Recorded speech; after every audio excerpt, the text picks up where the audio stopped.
Os países que assinaram o acordo representam mais de 93% das emissões de gases de efeito estufa responsáveis pelo aquecimento global, segundo a ONG World Resources Institute. Mas a assinatura é apenas a primeira etapa. O acordo só entrará em vigor quando 55 países responsáveis por pelo menos 55% das emissões tiverem ratificado o texto.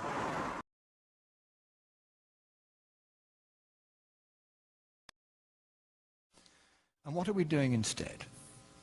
At Copenhagen, this December, weeks away, a treaty will be signed. Your president will sign it. Most of the third world countries will sign it because they think they're going to get money out of it. Most of the left-wing regimes around the world, like the European Union, will rubber stamp it. Virtually nobody won't sign it. I have read that treaty, and what it says is this: that a world government is going to be created. The word government actually appears as the first of three purposes of the new entity.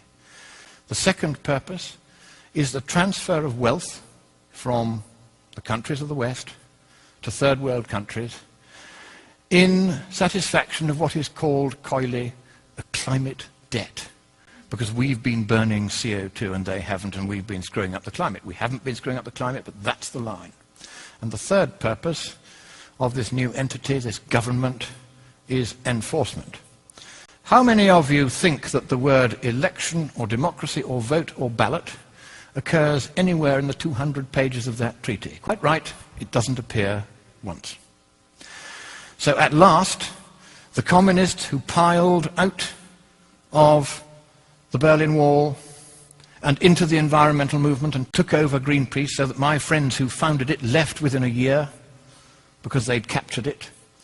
Now the apotheosis is at hand. They are about to impose a communist world government on the world.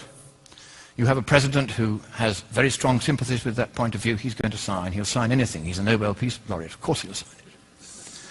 And the trouble is this: if that treaty is signed, your constitution says that it takes precedence over your constitution. And you can't resile from that treaty unless you get the agreement of all the other states parties. And because you'll be the biggest paying country, they're not going to let you out. So, thank you, America. You were the beacon of freedom for the world.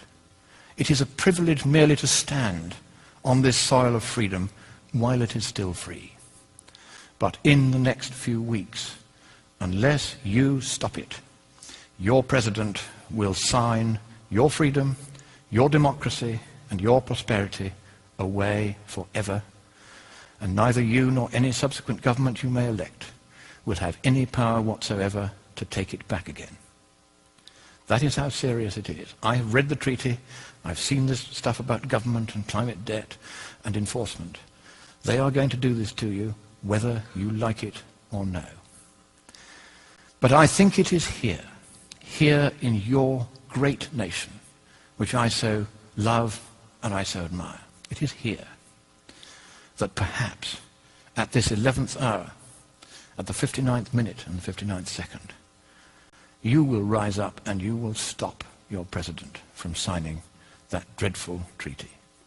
That purposeless treaty, for there is no problem with the climate, and even if there were, economically speaking, there's nothing we can do about it.